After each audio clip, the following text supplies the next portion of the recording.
로마서 6장 22절에서 23절입니다. 그러나 이제는 너희가 죄로부터 해방되고 하나님께 종이 되어 거룩함에 이르는 열매를 맺었으니 그 마지막은 영생이라. 죄 삭은 사망이요 하나님의 은사는 그리스도 예수 우리 주 안에 있는 영생이니라. 아멘. 오늘은 사망과 영생이라는 말씀을 가지고 함께 은혜를 나누도록 하겠습니다. 작은 소제목으로는 인생의 마지막 결론, 인생의 마지막 결론입니다. 제가 노래를 잘 못하는데 어릴 때부터 지금까지 기억하는 노래가 있어요. 가끔 가다가 나이가 먹어가니까 그 노래가 가끔 생각나고 기억나는 겁니다. 제가 만으로 이제 62살이거든요. 그 영어 속담에도 그 말 있잖아요. 시간은 화살같이 빠르게 흐른다. 제가 영어를 잘못해서 영어로 해야지 더 멋있는데 그러면서 60인의 삶을 뒤돌아보니까 이제는 살아온 생애보다 남은 생애가 짧은 것입니다. 그 노래가 뭐냐면 인생은 나그네 길, 여기까지 할게요. 어디서 왔다가 어디로 가는가? 구름이 흘러가듯 떠돌다 가는 길에 정일랑 남겨두지 말라. 미련일랑 남겨두지 마라. 인생은 나그네 길, 구름이 흘러가듯 정처 없이 흘러서 간다. 이게 최준 선생님의 인생은 나그네 길이라는 노래입니다. 한국인의 모든 정서 가운데는 이 노래의 정서가 담겨져 있어요. 우리도 동일합니다. 여기에는 보편적 진리가 있습니다. 세상 속에 멜기세덱의 모습이 감춰져 있는 것처럼 보편적인 세상의 평범함 속에 하나님의 진리의 말씀이 그곳에 계시되어 있는 부분들이 있거든요. 첫째는 인생은 나그네 길입니다. 우리가 성경에도 보면 믿음의 선진들이 뭐라고 합니까? 나그네 인생길 같다. 그걸 우리는 순례자 나그네 인생길이라고 해요. 야곱이 그 70명의 자기의 가족들을 데리고 이집트로 내려갔을 때 바로 왕을 바라보면 내가 험악한 인생길 135년을 살았다. 내가 험악한 나그네 인생길 135년을 살았다. 이렇게 말씀합니다. 하나님의 백성 태어나는 순간 그 순례자로서의 나그네 인생길을 가는 것입니다. 그래서 그 노래 가운데는 놀랍게도 최준 선생님이 예수님 믿었는지 안 믿었는지 모르지만 성경적 진리가 반영되어 있습니다. 그런데 성경적 진리가 아닌 게 있어요. 구름이 흘러가듯 정처 없이 흘러간다. 2절에 보면 강물이 흘러가듯 정처 없이 흘러간다고 하거든요. 정처가 뭡니까? 정한 처소가 없이, 이게 세상 사람들이 가지는 허무주의와 그게 뭡니까? 무신론 사상입니다. 인생은 죽으면 뭐라는 거야? 끝이라는 것입니다. 그래서 정처 없이 흘러간다. 이건 성경적이지 않습니다. 여러분, 인생의 성경에서 가르치는 것은 무엇입니까? 모든 인생이 나그네 인생길을 가는데 오늘 본문의 말씀에 보면 마지막이 있습니다. 우리도 그 길을 가는 거예요. 여러분이, 우리 청년들은 살아온 생애보다 남은 생애가 많습니다. 대부분은 어때요? 살아온 생애보다 남은 생이 짧아요. 얼마 안 남았습니다. 와, 정말 62년이 뒤돌아보면 와, 어제 같은데 마음은 하나도 안 늙었어요. 근데 사람들은 보면서 뭐라고 이야기하잖아요. 무슨 말 하면 아빠 꼰대 같아. 남은 생이 얼마 없습니다. 누구나 나그네 길을 가요. 사도 바울이 오늘 로마서 6장에서 인생의 마지막 결론이 무엇인가를 말씀합니다. 여러분도 마지막 인생의 결론에 부딪힐 것입니다. 여러분의 인생의 나그네 인생길의 마지막은 어딘가. 그리고 오늘 본문 말씀 속에 그 공통점, 두 가지 인생길이 있는데 공통점과 대조되는 점이 세 가지씩 있습니다. 첫 번째 공통점 가운데서 세상의 모든 인생의 나그네 길엔 목적지가 있습니다. 여러분 반드시 목적지가 있어요. 사람들이 나는 목적지가 없어. 나는 부처도 안 믿고 난 신 안 믿어. 아니요. 하나님이 정한 그 목적지가 있습니다.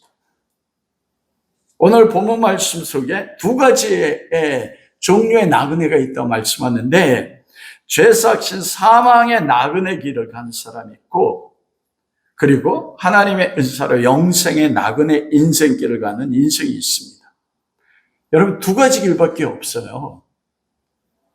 다른 어떤 길은 없습니다. 사람들이 무슨 말이야? 나는 죽은 후에 세상이 다른 세상인 걸 믿지 않아. 그래도 목적지가 있어요. 왜 그런 줄 아십니까? 여러분 죽고 싶어요? 죽고 싶지 않아요? 죽고 싶지 않아요. 근데 죽음을 눈앞에 나 죽기 싫어. 나 죽음 안 믿어. 그래도 어떻게 해요? 죽어요. 이거는 나의 인식과 관계없어요. 내가 수용하고 수용하지 않는 것과 관계없이 하나님이 사람은 태어나서 한 번 태어나 죽는 것은 정한 이치요.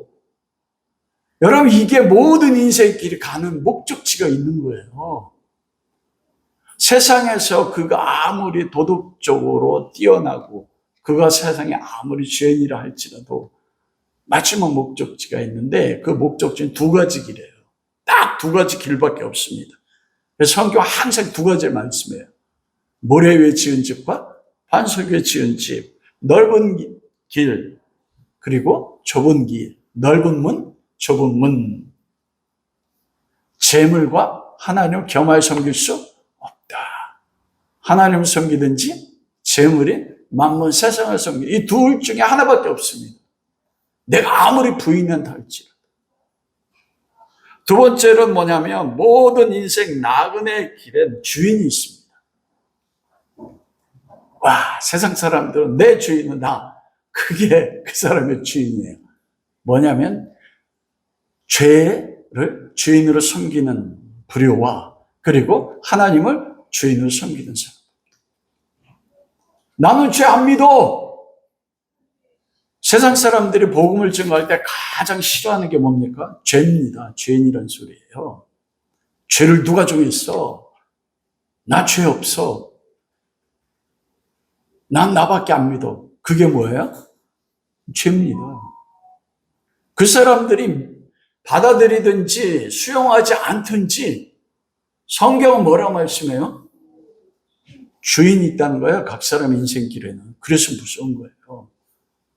모든 사람은 죄를 주인으로 섬기듯 아니면 하나님을 주인으로 섬기듯 다 두 종류의 주인밖에 없어요. 다른 주인이 없어요. 영적 세계에는 인생길에는 중간지대가 없습니다. 그리스도인의 길에도 동일한 것이에요. 그 마지막도 달라지는 것이죠. 내가 어떤 주인을 섬기느냐에 따라서. 여러분의 주인은 누구십니까?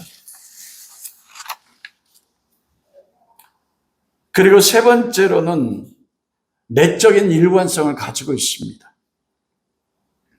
한쪽은 그 끝까지 일관적으로 마지막에 어디를 향해 달려가냐면 사망을 향해 달려가게 돼 있어요.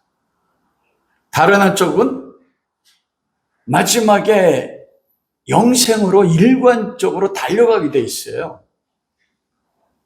여러분 그 사람이 그가 현재 가난하고 부족하고 실패자 같아도 모든 사람이 조롱하고 모든 사람이 버림받아도 삶이 나를 배반한 것 같아도 그가 예수 그리스도를 믿는 믿음을 가지고 있을 때 그는 영생을 향하여 뭐예요? 일관성을 가지고 있습니다. 그 때로는 정말 실패한 것 같아요. 매 순간마다 넘어져서 내가 나를 봐도 왜 하나님 가끔가다 하나님 왜 나 같은 목사를 불렀습니까? 그래서 성경의 눈으로 나를 보지 못한다 할지라도 아니에요. 나의 일관성은 현재 내 행위나 내 모습에 결정나는 게 아니에요. 놀랍게도 나의 일관성, 하나님의 주인인 사람들의 삶의 일관성, 마지막 목적지는 언제 결정났습니까? 요즘 우리가 에베소서 1장 4절 7절 항상 말씀하잖아요. 창세전에 아버지 하나님이 아들과 언약해서 십자가의 언약 옆에 하나님의 아들들을 예정했다. 와, 놀랍게요. 거룩하고 흠이 없게 우리를 만들어 하나님의 아들을 닮게 하기 위해서요. 이미 그때 우리의 가는 삶의 일관성은 정해져. 여러분이 아무리 머무르쳐도 하나님의 사랑에서 끊을 자가 아무것도 없습니다.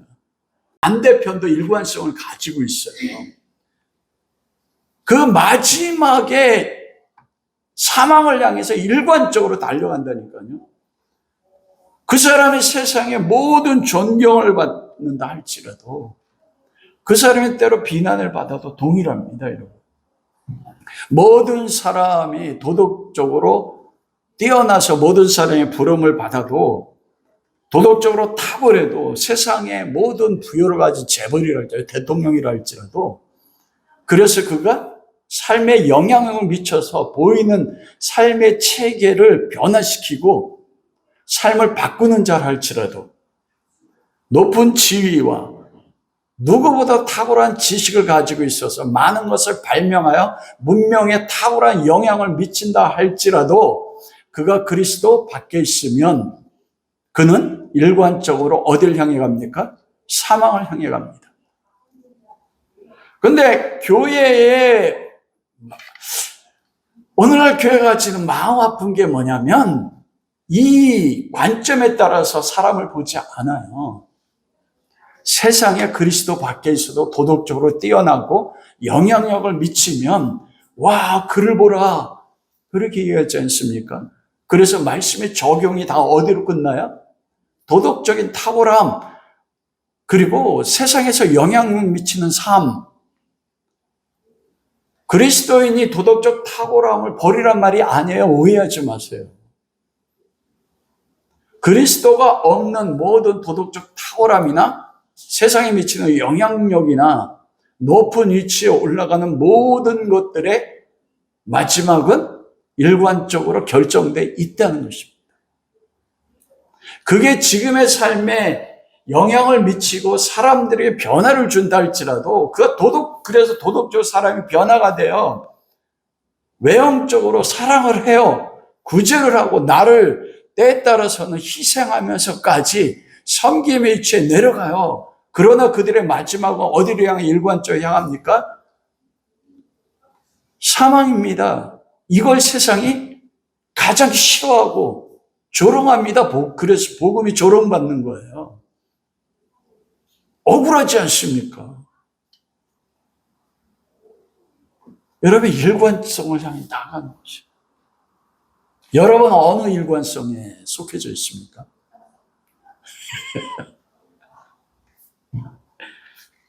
두 번째는 두 가능성, 두 부류에는 대조가 있습니다. 첫째로는 두 부류가 두 가지 종류의 나그네 인생길밖에 없는데 두 가지 나그네 인생길을 가는 사람들에게서 섬기는 주인이 다릅니다. 주인이 있는데 주인이 대조가 되니까 완전히 반대라니까요. 이 세상에 태어난 모든 인간은 두 부류에 속해서 각자의 주인을 반드시 섬기게 돼 있어요. 나에겐 주인이 없어. 그래도 그는 주인이 있어요. 예수 그리스도 밖에 있을 때 나의 주인은 누굽니까? 죄입니다. 에베소서 2장 1절에 뭐라고 해요? 너희가 전에 있을 때 공중에 권세 잡는 자를 따랐다. 그 사람이요, 신을 믿든지 안 믿든지 관계없어요. 아담의 후손으로 자연적인 육체를 가지고 태어나는 그 순간 그는 무엇으로 태어납니까? 죄인으로 태어나요. 그는 영적으로 어떻게 돼요? 죽은 자로 태어납니다. 그래, 그의 소속은 어디예요? 사망에 소속되어 있어요. 태어나는 순간. 죄를 통해서 사망을 지배하는 자가 누굽니까? 마귀 사탄 아닙니까? 그의 도덕성에도 관계없어요. 많은 지식도, 삶에 미치는 영향력도, 가지는 수많은 재물조차도 주인이 반드시 있다는 거예요. 언제나 한쪽은 죄라는 상전을 섬기게 되어 있고 다른 한쪽은 하나님이란 주인을 섬기게 되어 있습니다. 그래서 사도 바울은 로마서 6장 22절을 그러잖아요. 우리 그리스도인을 향해서 너희가 하나님의 종이 되어, 오늘 본문 말씀에 그렇게 말씀하지 않습니까? 22절. 그러나 이제는 너희가 죄로부터 해방되어 하나님께 종이 되었다. 하나님께 종, 둘로스예요. 이건 그냥 서번트가 아니에요. 집사가 아니에요. 이 종은 뭡니까? 둘로스, 노예입니다. 슬레이브예요. 주인이 마음대로 사업할 수 있는, 하나님께서 속전을 지불해서 사단의 종이었던 우리를 그리스도라는 생명의 값을, 속전을 지불하고 노예 상태에서 사서 하나님의 종이 되게 했어요. 종에서만 끝나면 좀 그렇잖아요. 또 무엇 삼으셨어요? 종을? 양자. 배너에 보면은요, 갤리선에서, 노예선에서 그 배너가 네가 몇 년이냐? 3년이라죠. 놀래요. 3년을 견딘 사람. 복수에 대한 일념 때문에.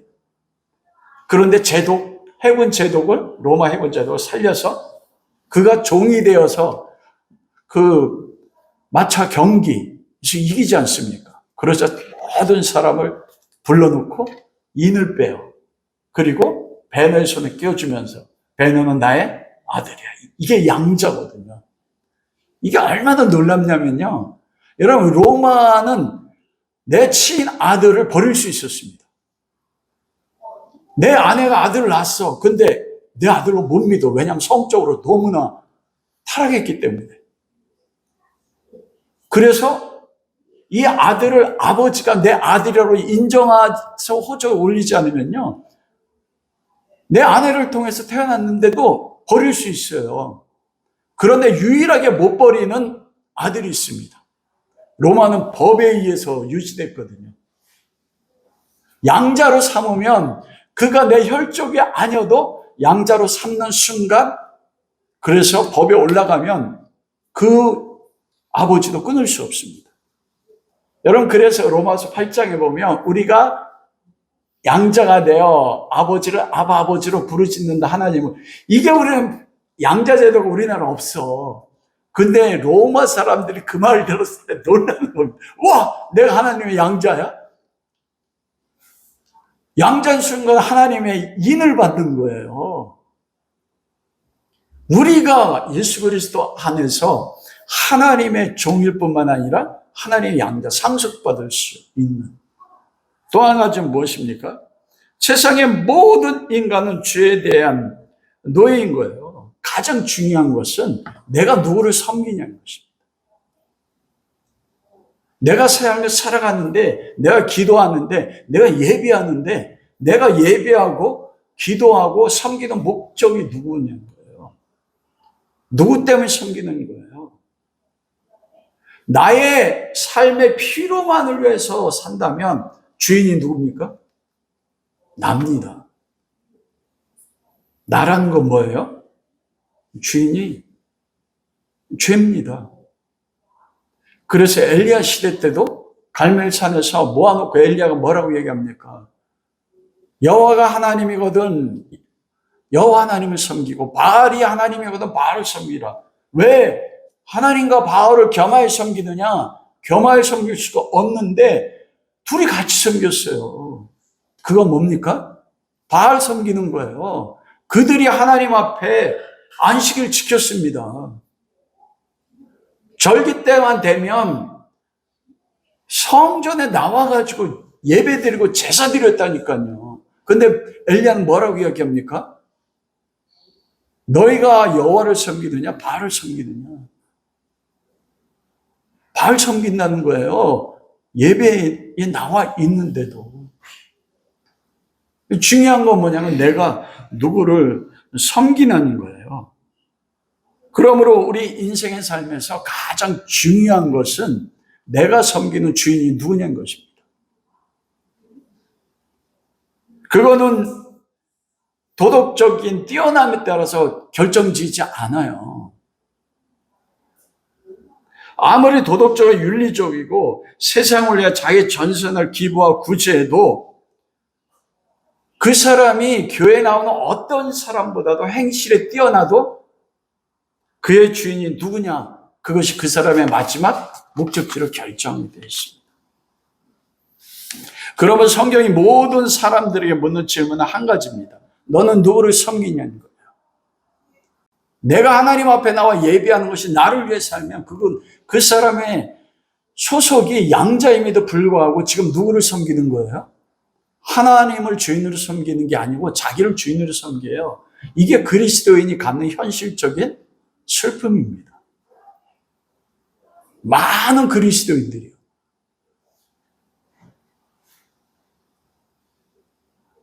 이게 기독교 신앙에서 성경에서 가르치는 가장 핵심적 질문이에요. 다른 말로 이야기하면 왕싸움이라고 하잖아요. 너의 왕이 누구냐? 너의 왕이 하나님이냐? 아니면 너의 왕이 너고 세상이냐? 그걸 확인하는 가장 좋은 방법 가운데 한 가지가 뭔지 압니까? 내가 무엇을 위해 일하는 거예요. 내가 무엇을 얻을 때 내 안에 가장 큰 기쁨과 행복을 가져다 주는가? 와, 내가 교회 나와 예수님 믿는데 재물을 다 잃어버렸어. 자식이 너무나 내 마음에 안 들어. 이게 너무 불행해서 죽을 것 같아. 그러면 나의 주인은 뭡니까? 본질은 하나님인데 지금 내 마음의 주인으로 차지하는 거 뭐냐면 재물 그리고 자식이야. 자식이 그럴 때 내가 죽고 싶은 건 뭐냐면 자식과 내가 하나로 연결되어 있는 거예요. 그래서 죽고 싶은 겁니다. 내가 죽었거든요. 그러니까 살 소망이 없어. 그런데 모든 거 다 잃어버렸어도 세상에 다 나를 비난하고 삶이 나를 배반하는 것 같아도 그게 아무런 나에게 의미가 없어. 그게 힘들지 않다는 거 아니에요. 죽을 것 같이 힘들어도 이길 수 있는 힘을 그리스도 안에 가지면 그 사람이 그리스도가 주인인 사람입니다.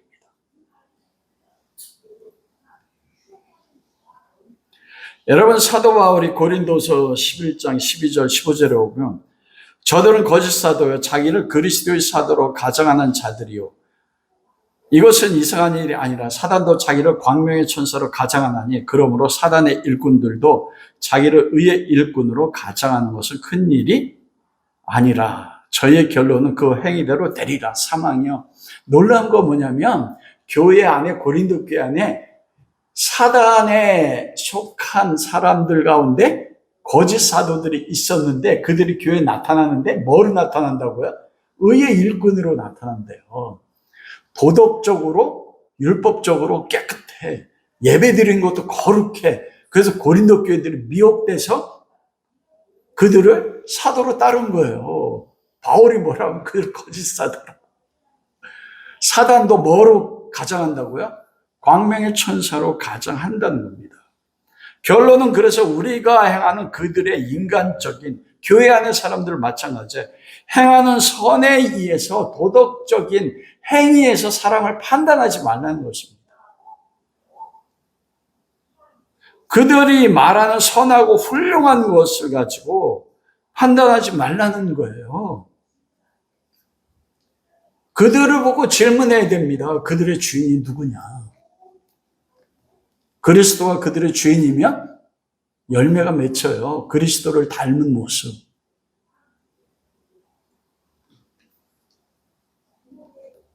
그들이 행하는 모든 것의 마지막에 하나님의 영광이 있는 겁니다. 여러분, 구분하는 건 딱 한 가지예요.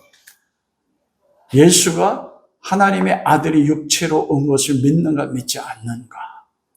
아무리 도덕적으로 꺾다 해도 그들은 예수를 그리스도로 주인임으로 신할 수 없습니다. 왜냐하면 성령이 아니면 예수를 그리스도로 주님으로 신할 수 없어요. 그건 어떻게 돼요? 드러나게 되어 있습니다. 그게 구별한 딱 유일한 한 가지. 그가 넘어져고 도덕적인 삶이 지금은 나타나지 않는다 할지라도 그가 예수 그리스도를 아까 재은이처럼 하나님의 아들로 나를 위해 십자가에 못 박아 죽은 것으로 믿고 고백하고 받아들였으면 그의 모습이 갓난아기일 수 있어요. 거룩은 잘한다고 했잖아요. 그의 모습이 초등학교일 수 있어요. 그럼 어떡합니까? 싸울 수 있어요. 교회 오다가 싸울 수 있어요. 넘어지는데 지난주 말씀드렸잖아요. 내가 거룩이라는 꼭대기, 주님이 계신 예수 그리스도로 계신 거룩의 산을 올라가는데 반을 올라가다 넘어졌어. 그럼 우리는 뭐냐? 와, 끝장났네. 그 순간 처음으로 확 굴러 떨어지는 줄 알아요. 아니잖아요. 등산해 보면 올라가다 중간에 힘들어서 멈췄으면 그렇다고 밑으로 내려가요? 내가 방향을 돌려서 밑으로 내려가기 전에 넘어지더라도 일어나면 거룩은 거기서 출발하는 거예요. 8번 능선에 올라가는데 또 넘어졌어. 아이고 나 지금 어떻게 나 처음부터 다시 시작해야 돼. 이게 아니라니까요. 근데 우린 그렇게 생각해. 놀랍게도 이게 마귀에 속는 거라니까요. 거짓 메시지 속는 겁니다. 넘어질 수 있어요.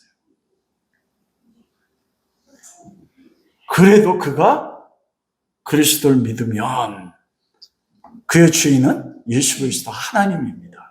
그가 아무리 도덕적으로 율법적으로 탁월해도 바리새인들 향해서 뭐라고 했습니까? 율법을 암송한 사람들이에요. 구약성경은. 바울이 율법으로는 흠이 없는 자라고 했어요. 이게 바리새인이에요. 근데 예수 뭐라고 해? 너의 아비는 마귀다. 너는 죄수니까. 그래서 얼마나 은혜가 되는, 내가 넘어져도 내가 그리스도를 믿는다는 것 때문에 나의 주인은 누구예요? 하나님 아버지예요. 난 양자야. 내 이 손에 끼어져 있는 하나님의 아들의 인, 이걸 빼앗을 자가 없습니다. 배너가요, 메살라한테 딱 와가지고 돌판, 석판을 딱 대면서 꽝 찍지 않습니까? 와, 이게 하나님의 아들이 세상에 행하는 권세입니다. 여러분이 인을요, 세상 꽉 찍을 때요. 메살라가 그 로마의 장교들이 그 인을 보고 해군체도 아들이 되는 거예요. 여러분 얼마나 멋지니까. 그래서 내 모습이 부족해도 낙심하지 마세요. 그걸로 내 행위가 결정나는 게 아닙니다. 오늘 마지막에 그래서 죄 싹슨 좀 이따 말씀드리겠지만 하나님의 은사라고 되어 있잖아요. 선물. 내 행위에 결정나지 않습니다. 그래서 이게 은혜라니까요. 주님의 모든 것을. 두 번째 대조는 두 주인을 섬기는 조건과 계약 내용입니다. 방금 말씀한 것처럼 섬기는 결과가 반대입니다. 대조가 됩니다. 한편은 섬기는 죄의 싹, 섬기는 계약 조건의 결과가 사기예요. 이 사기란 건 뭐냐면 배급, 배당, 급료란 뜻입니다. 이것은 바울이 로마 시대에 살았잖아요. 로마 군대 용어입니다. 로마 군인들이 복무를 하면 그들의 군인으로 섬기는 대가로 지급하는 뭐가 있어요? 봉급, 급료가 있잖아요. 그게 싹이에요. 네. 싹은 뭐냐면 법적으로 어떻게 돼요? 법적 관계예요. 계약하는 겁니다. 로마는 법에 의해 움직였거든요. 내가 군 복무를 하게 되면 로마는 모병제였습니다. 로마 귀족이 전쟁만 나면 항상 앞장섰어요. 그들은 급료를 받지 않고. 그래 귀족이 항상 모범이 됐습니다. 로마는. 나머지는 직업군인이에요. 로마 대부분. 징병, 큰 전쟁이 나서 일반 백성들을 징병할 땐 다르지만 대부분은 자기가 지원제였습니다. 그 징병을 해도 급료를 줬어요. 로마는. 그 법적 관계로 내가 군대로 군인으로 몇 년을 섬기겠습니다. 계약하면 로마 제국은 내가 너에게 이 섬기는 동안 1년에 달란트 너무 크고 1년에 내가 데나리온 얼마를 급료로 주겠다 하고서 자기 지장이 있으면 찍어서 계약하는 거예요. 그런 계약은 안 끊어집니다. 내가 섬김의 결과로 받는 봉급이라니까요. 그 급료로 뭐를 받는다고요? 사망해요, 여러분. 그가 세상에서 죄로 살아가면 외적으로 받는 급료는 사람들의 칭송이야. 도덕적으로 뛰어나니까. 내가 가지는 그 신분이나 정치적인 이념에 따라서 국가의 높은 위치에 가서 국가의 미래를 결정짓는 영향력을 맺힌 결과로 사람들의 인정받는 급료를 받아도 마지막 급료는 뭐예요? 사망입니다, 여러분. 무섭습니다. 근데 우리는 그렇게 안 봐. 예수 믿는 사람들. 세상에 그래 재벌들이나 세상에 높은 사람들이나 보면 그리스도인들 그 앞에서 뭐예요? 옴매 기죽고 이러잖아. 왜냐하면 우리가 바라는 소망이 뭐였기 때문에 그래요? 그들의 급료요. 그 마지막 사망인데 바울이 로마 총독 앞에서나 황제 앞에 섰을 때 옴매 기죽어 했습니까? 아니요. 나 하나님의 아들입니다. 황제 마지막도 뭐예요? 사망인 바로 아니까. 진리를 알면 자유케 돼요. 모든 권세, 모든 세상의 힘의 관계로부터 자유케 됩니다. 그런 자유를 누린 그리스도인이 얼마나 되냐고요. 주일날 됐는데 전화가 와. 교회 가려고 했다. 여보세요? 대통령 비서실장입니다.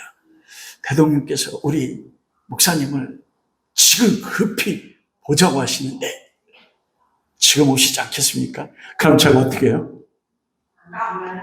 쫓아가겠죠. 이거는 저거죠. 여러분 정말 그럼 어떡할 겁니까?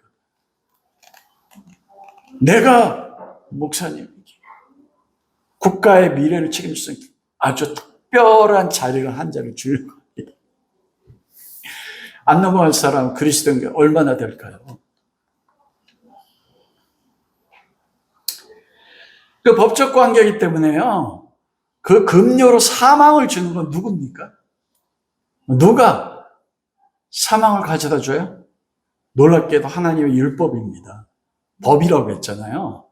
율법이 뭐예요? 하나님의 법이에요. 아담과 하나님이 처음 맺었어요. 언약했어요. 그 언약이 뭐예요? 법으로요. 선악과를 따먹으면 정령 죽으리라. 이게 율법, 최초의 율법이에요. 아담이 예스했다고요. 그 순간 율법이 법적 관계로 맺어졌어요. 근데 아담이 율법을 선악과를 따먹었어요. 이게 뭐예요? 현대 법적 용어로 하면 범법. 법을 어겼다. 범법자가 된 거예요. 죄를 범한 거예요. 죄를 딱 범하자 그 죄인에게 권능으로 역사하는 게 뭡니까?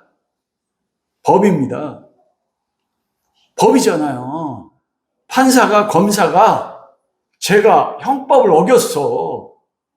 그러면 검사가 딱 기소하잖아요. 이게 사단이. 하나님, 죄인이에요. 뭐를 통해서 죄라고 해요? 하나님의 법에 졌잖아요. 죄인이에요. 그러면 하나님이 법에 따라서 뭐예요? 길티. 판사가 유죄. 너는 사형. 꽝꽝꽝. 법으로 사형. 이게 율법의 권능이에요. 죄 쏘는 것은 사망에 쏘는 것은 죄요. 죄의 권능은 율법이다. 율법이 권능으로 길티, 유죄를 할 때 그거에 따라서 유죄가 뭐예요? 사망이 죄로 말미암아 그 사람을 쏘아요. 그래서 사망이 이르는 겁니다. 법에 따라 결정한다니까요.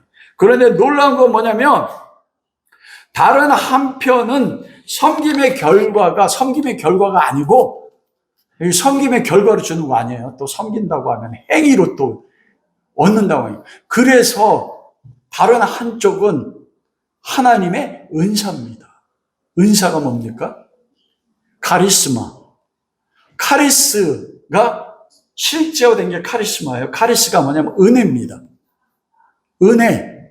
은혜는 받을 자격이 없는 자에게 거저 주시는 선물이에요.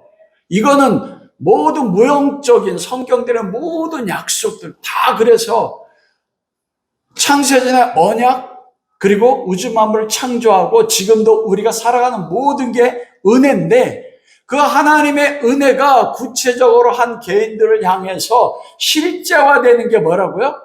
은사예요. 사람에게 속한 게 아닌 거, 그걸 하나님에게 속한 걸 은혜로 주셨어.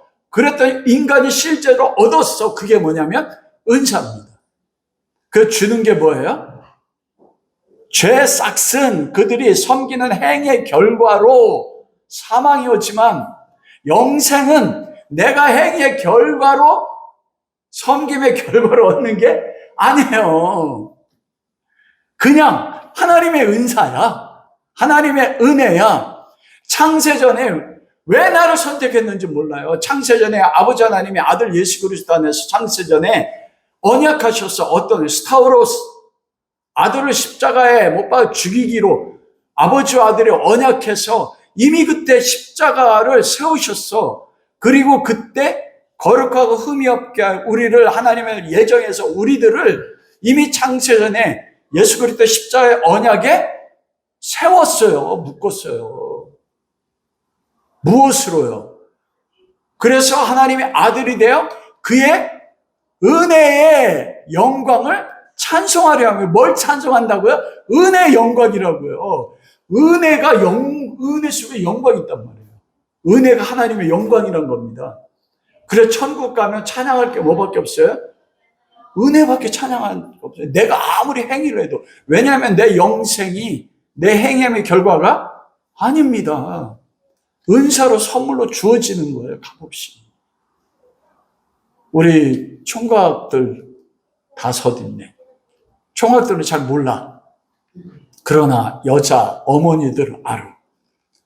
내가 내 자식들 생명을 준 거는 왜 줬어요?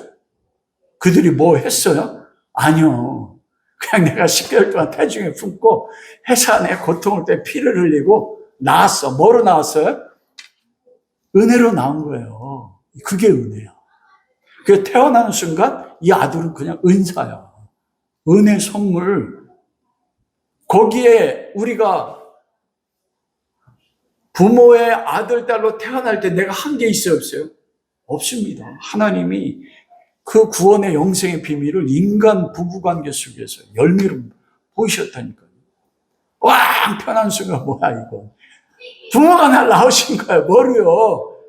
부모님 어버이날 은혜로 낳으셨고 그래서 어버이 은혜란 말입니다.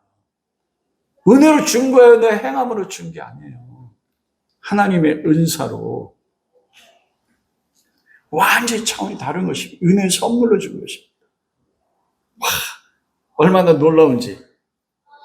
세 번째로는 두 부류의 마지막이 서로 달라요. 23절의 강조점은 사도 바울이 영생은 이미 22절에부터 말씀했고 로마서의 복음을 설명하면서 그 마지막 영생이라는 것을 계속 말씀했거든요. 바울이요. 다시 강조하는 것입니다. 너희들이 살아가는 인생의 마지막 결론이 무엇인 줄 아느냐? 사망과 영생을 대조함으로써 너희가 받은 영생이 얼마나 큰지를 강조하는 겁니다. 마지막이 다 완전히 다릅니다. 우리 이 은혜를 잘 모릅니다. 죄삭제의 마지막은 사망입니다. 사망이 어떻게 이루어졌어요? 아까 얘기했잖아요. 사망. 하나님과 인간이 언약해서 율법으로 언약했어. 근데 인간이 율법을 어기는 순간 율법을 어김으로써 불의에 이르렀단 말이에요. 의라는 거 뭡니까? 양 당사자가 법으로 언약했어. 그럼 A와 B는 서로에게 이 법을 지켜야 될 의무가 생겨. 이게 관계잖아요. 이게 의예요. 디카요 수네가 도덕적으로 의로운 게 아니라고 했죠. 하나님의 의는 창조자로서 인간을 언약하셨을 때 인간의 죄에 관계없이 창조자로서 피조물에게 마땅히 해야 할 모든 게 하나님의 의. 그 복음 안에 하나님의 의가 나타났다는 것은 인간이 법을 어기고 불의에 이르렀는데도 하나님은 하나님의 계약에 따라서 아들을 죽이시면서까지 인간을 구원한, 이게 하나님의 의로움이에요. 의예요. 그러면 인간의 의는 뭐예요? 법에 따라서 피조물로 창조자의 법에 순종하는 거, 이게 의란 말입니다. 그런데 법을 어겼어. 그러자 의가 깨져서 어떻게 됐어요? 불의. 불의에 즉각적으로 불법이 됐잖아요. 법이 아닌 게 됐단 말이에요. 그 결과로 율법이 길티함으로 사망이 따라온 겁니다. 근데 우리는 예수 그리스도를 영접하고도 죄 짓잖아요. 근데 사망이 어떻게 역사하네요? 우리는 그리스도를 믿는 순간 율법의 관계에서 벗어나서 하나님의 사랑의 법에 들어갔거든요.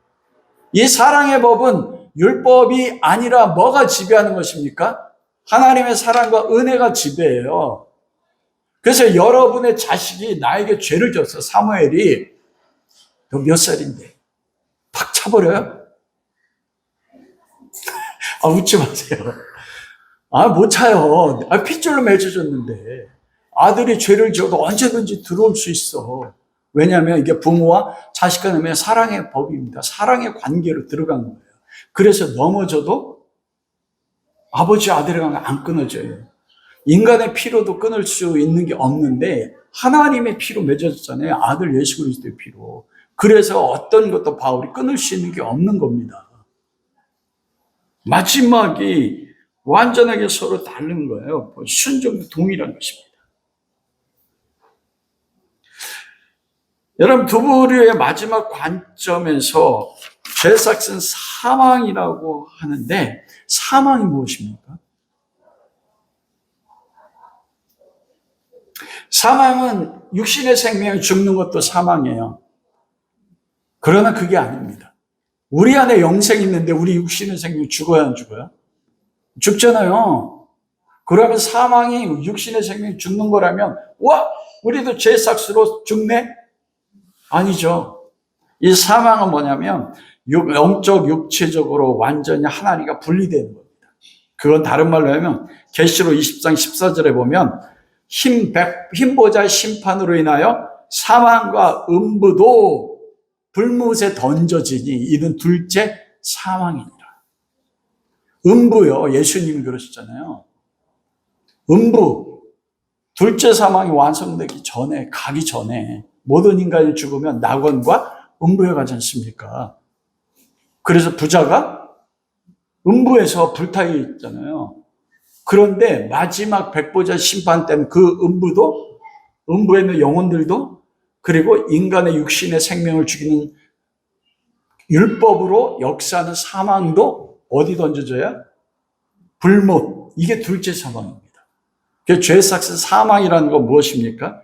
육체적으로, 영적으로 영원히 불못에 던져져서 완전한 하나님과 분리되는 것이 사망입니다. 다른 길이 없어요, 이제. 이 실제를 목사인 저도 너무 몰라. 이걸 알면요, 미쳐서 가만히 있을 수가 없어요. 머릿속은 알아. 이 둘째 사망에서 분리가 된다. 둘째 사망으로 분리된. 이 영생은 무엇입니까? 영원히 사는 거 맞아요.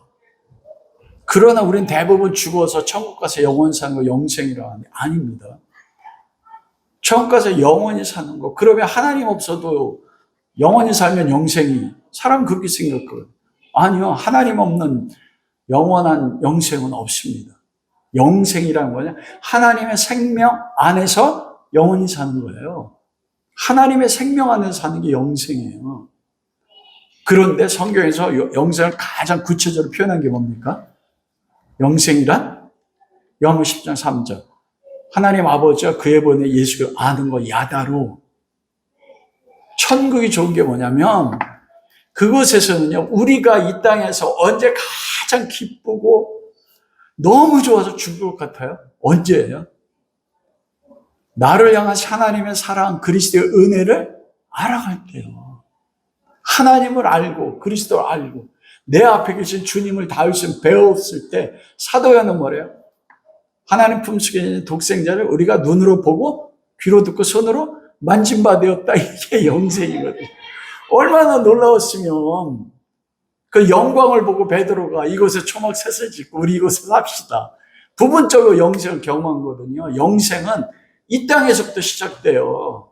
하나님 아버지가 예수 그리스도 어떤 분인지를 아는 것. 천국에서 놀라운 건 뭐냐면 우리가 아는 하나님을 영원히 계속 알아간다니까요.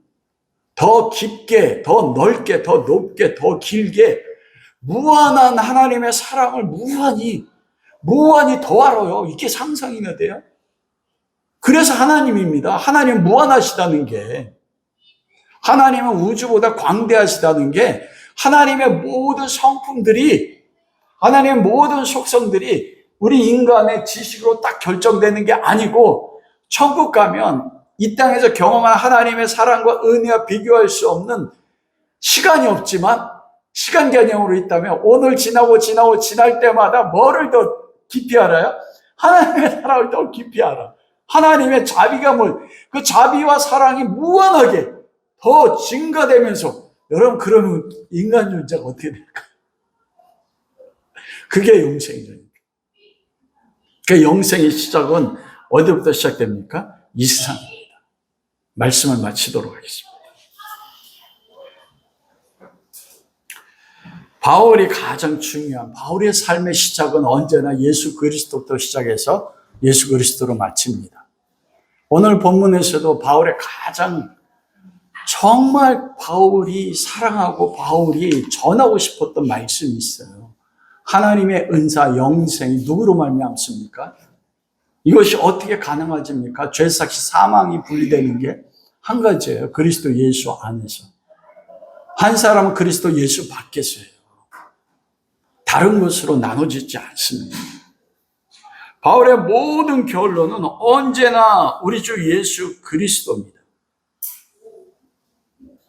우리가 로마서 6장 11절에도 우리 주 예수 그리스도 안에서 우리가 그리스도와 함께 십자가 못 박혀 죽어 죄에 대해 죽었고, 그리스도 예수 안에서 그리스도가 부활할 때 우리도 그리스도 예수 안에 있어 살아남으로 하나님 앞에 살아있다. 언제나 예수 그리스도로 시작해서 예수 그리스도로 마칩니다.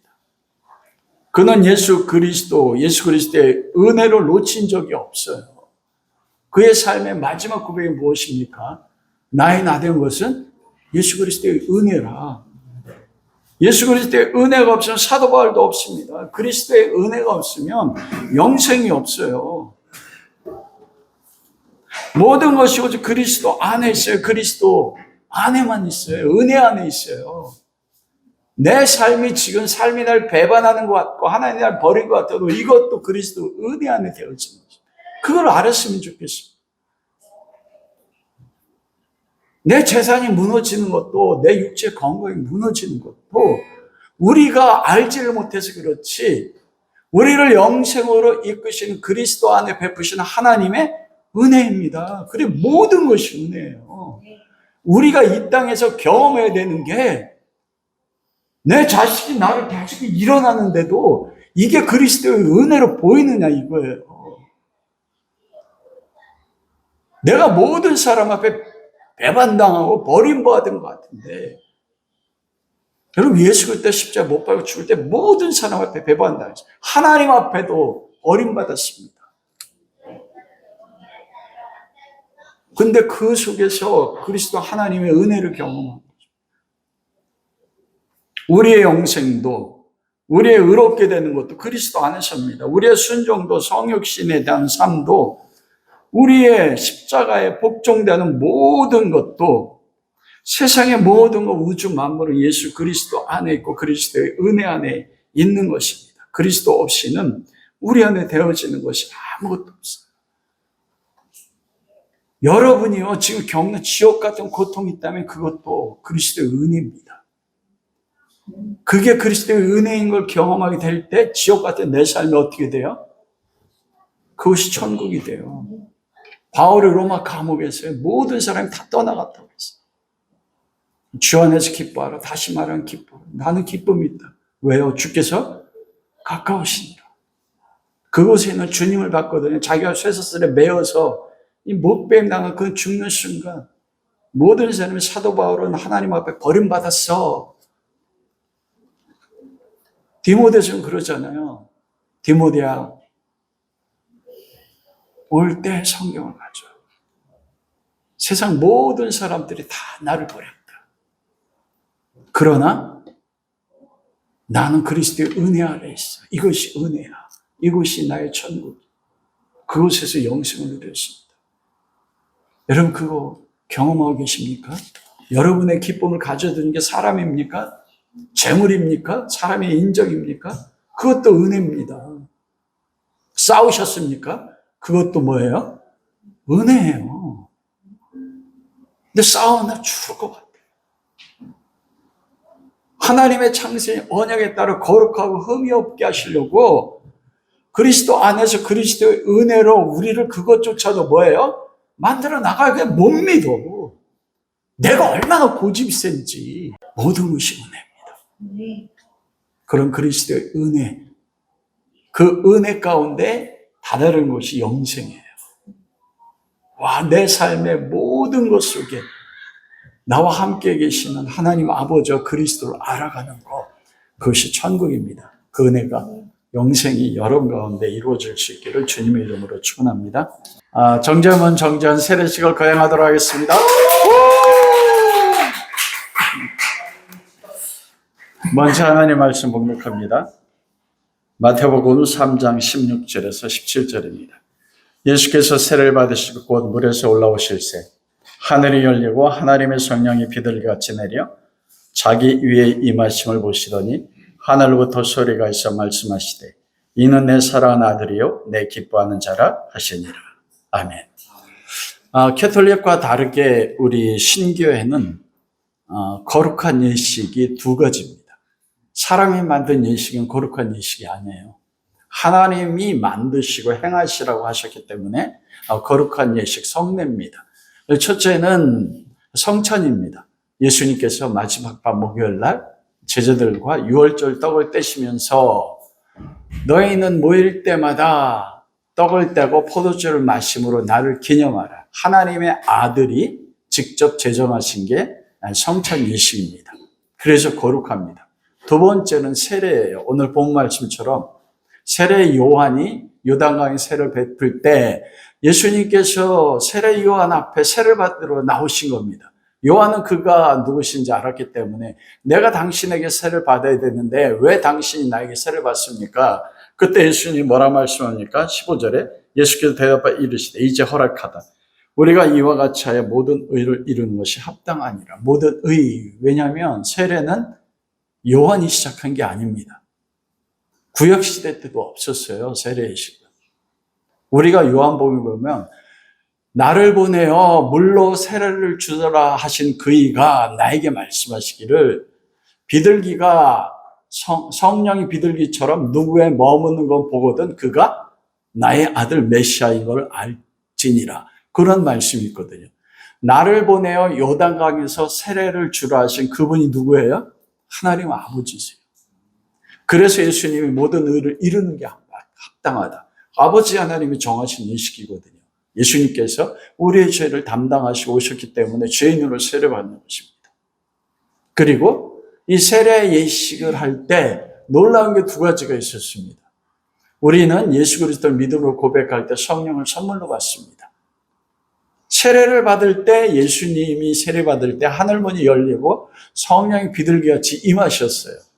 그것처럼 성령이 물세례 받을 때 성령의 세례를 받는 은혜도 있을 수 있습니다. 두 번째로 뭐냐면 예수님 세례 받고 올라오실 때 이는 내 사랑하는 아들이요 내가 너로 인해 기뻐한다. 예수님 세례 받기 전에도 하나님의 아들이셨어요. 그런데 세례받자 하나님이 하늘에 있는 모든 영적 존재와 땅에 있는 모든 피조물에게 선포한 것입니다. 세례받고 올라오는 예수 그리스도, 너는 내 사랑하는 아들이야. 이건 법적으로 이제 아들로 공인하는 거예요. 그리고 내가 너로 인해 기뻐한다. 왜 기뻐합니까? 세례는 물속에 잠김으로써 죽는 거예요. 내가 나에 대해서 죽고 세상에 대해서 죽고 죄에 대해서 죽고 물에서 올라오는 거 사는 겁니다. 이제는 하나님에서 살고 하나님의 의를 위해서 살고 하나님의 영광을 위해 살겠다는 결정하는 것이 세례받는 사람의 마음의 자세인 것입니다. 그리고 오늘 재문이 재현이가 세례받을 때 동일해요. 지금까지 나를 위해 살았다면, 세상을 위해 살았다면, 죄를 위해 살았다면 이제는 하나님의 나라를 위하여, 하나님의 영광을 위하여 의의 길로 살기로 결단합니다. 이 마음의 자세가 세례받는 사람의 자세예요. 믿음의 고백이고, 그때 하나님이 온 세상에 공포하는 거예요. 법적인 아들로요. 너는 내 사랑하는 아들이요, 내가 너로 인해 기뻐한다. 우리가 태어나면 아들입니다. 그러나 호적에 올릴 때 어떻게 돼요? 완전하게 법적인 아들이 되는 그와 같은 의미를 가지고 있습니다. 그래서 이 세례 예식은 굉장히 영광스러운 예식입니다. 평생 한 번 있습니다. 우리 하나님의 아들 세례 받음을 축하합니다. 호명하도록 하겠습니다. 호명하면 그 자리에 일어나 주시기 바랍니다. 정재문, 정재헌. 질문하겠습니다. 사랑하는 정재문, 정재헌은 예수 그리스도가 하나님의 아들이시며 예수 그리스도가 나의 죄를 위해서 십자가에 못 박혀 죽으신 것을 믿습니까? 예수 그리스도가 나의 죄를 위해서 십자가에 못 박혀 죽으셨기 때문에 이제 내가 죄가 없음을 믿습니까?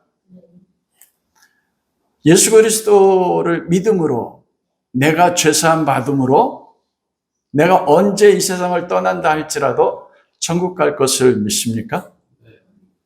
이제는 지금까지는 내가 나를 위해 살았고 세상을 위해 살았고 죄악의 삶을 살았다면 이후로는 오직 하나님의 영광을 위해서 예수 그리스도만을 사랑하며 예수 그리스도의 말씀대로 살기로 결단하십니까?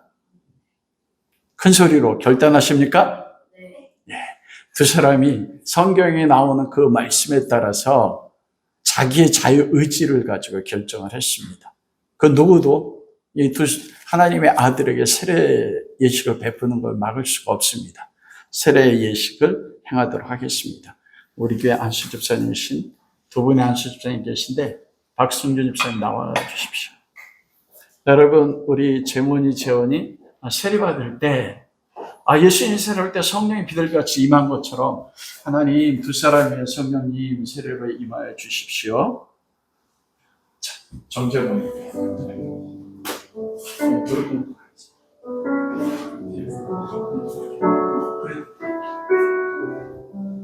여러분 다 같이 기도해 주시고 세례 드리도록 하겠습니다. 사랑하는 하나님의 아들 정재문에게 내가 성부와 성자와 성령의 이름으로 세례를 주노라.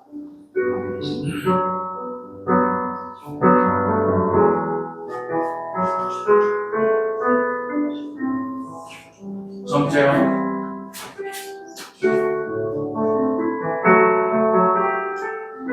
사랑하는 하나님의 아들 정재원에게 내가 성부와 성자와 성령의 이름으로 세례를 주노라.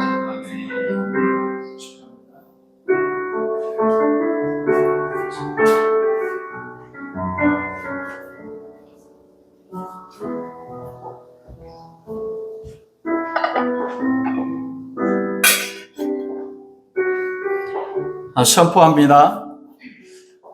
사랑하는 하나님의 아들 정재문, 정재원이 세례받았으므로 내가 성부와 성자와 성령의 이름으로 두 사람이 마라나타 교회 세례교인이 된 것을 선포합니다. 두 사람은 이제 사랑하는 하나님의 아들이요 하나님의 기뻐하시는 자므로 그리스도 안에 있는 하나님의 사랑에서 두 사람의 영혼을 그 누구도 빼앗을 것이 없음을 선포합니다. 아멘. 축하합니다. 우리 다 같이. 자, 이 시간에는 여러분, 우리 두 사람을 위해서 손을 내밀고 축복 기도하겠습니다. 그리고 마침 기도는 제가 하는데, 예수 그리스도께서 이 땅에 하나님의 영광만을 위해 오셨거든요. 두 사람이 결단한 것처럼 이제는 하나님의 영광을 위해서, 하나님 나라를 위해서 주 그리스도만을 위해 살아가기로 결단했습니다. 아버지 예수님에게도 성령님의 세례 주셔서 십자가에 죽기까지 순종하여 하나님을 영화롭게 한 것처럼 이들이 키가 자라고 지혜가 자라 그리스도처럼 하나님의 영광을 위하여 자기를 부인하고 자기 십자가를 지고 죽기까지 충성하여 예수 그리스도처럼 하나님의 영광을 위해서 사는 하나님의 아들들 되게 해달라고 기도해 주시기 바랍니다. 그리고 지금 배움 가운데 있습니다. 지혜와 총명을 주십시오. 그들을 통해서 이루고자 하신 하나님 뜻이 이루어져서 하나님 두 사람의 삶을 통해서 영광 받아 주십시오. 여러분 제사장입니다. 제사장 축복권이 있습니다. 우리 두 하나님의 아들을 위해서 마음껏 축복하고 기도하겠습니다. 거룩하신 아버지 하나님, 하나님의 아들 정자문 정재현 이제는 하나님의 아들이 되었습니다. 아버지여 마음껏 축복하여 주십시오. 아들 예수 그리스도를 축복하여 주십시오. 두 사람이 하나님 이 땅에 태어나기 전에 에베소 1장 4절 7절의 말씀에 따라 이미 창세전에서 하나님 예수 그리스도의 십자가 언약을 통해서 거룩하고 의미 없게 하시려고 하나님의 아들로 예정하셨습니다. 아버지요 그 하나님의 언약에 따라 이 땅에서 거룩하고 의미 없는 하나님의 아들 예수 그리스도를 닮아갈 수 있도록 성령님으로 세례 베풀어 주십시오. 그리하여 하나님의 사랑하는 아들이요 하나님의 기뻐하는 자로 자기를 위하여 자기 십자가를 지고 하나님의 영광을 위해서 그리스도를 사랑하며 죽기까지 순종함으로 아버지의 이름을 영화롭게 할 수 있는 재문이 재현이 되게 하여 주십시오. 이제 배운 가운데 있습니다. 저들이 키가 자라고 지혜가 자라 하나님과 사람 앞에 은총과 귀정이 받는 하나님의 아들 되게 하여 주시기 원합니다. 그렇게 하실 하나님 축복합니다. 이 세례 가운데 성령님 안에서 함께 하신 아버지 하나님과 예수 그리스도 주님을 찬양합니다. 예수님께서도 아버지의 의를 이루시기 위해서 요단강에 세례 받으셨고 세례 받으실 때 하늘문이 열려 성령이 비둘기같이 주님의 임재한 것처럼 아버지 때에 하나님의 성령으로 불로 재문이와 재언이 가운데 성령 세례를 허락하실 그 하나님을 찬양합니다. 그로 인해 성령의 세례 가운데 주시는 권능과 지혜와 총명함을 통하여 지금까지는 나 자신을 위해 살았다면 이제는 하나님 나라를 위해 하나님의 영광을 위하여 예수 그리스도만을 위해 말씀 가운데 충성하여 자기를 부인하고 십자가를 지기까지 복종함으로 아버지의 이름을 영화롭게 하던 예수 그리스도처럼 하나님의 이름만을 영화롭게 할 수 있는 하나님의 두 아들이 되게 축복하여 주시기 원합니다. 지금 배움 가운데 있습니다. 하나님 지혜와 총명을 허락하여 주셔서 배울 때마다 하나님 깊은 배움의 열매들이 있게 하여 주시고 무엇보다도 그 안에 그리스도의 사랑을 주셔서 주님이 하나님 앞에 복종하고 충성하고 순종하였던 것처럼 눈에 보이는 부모님 말씀에 순종하며 그로 인하여 서로 사랑함으로 인하여 두 하나님의 아들로 인하여 가정 가운데도 기쁨이 충만할 수 있도록 하나님 역사하여 주옵소서. 그렇게 하실 하나님을 찬양하며 예수 그리스도의 이름으로 기도합니다. 아멘. 자, 이제 우리 선물 준비하도록 하겠습니다. 정재문.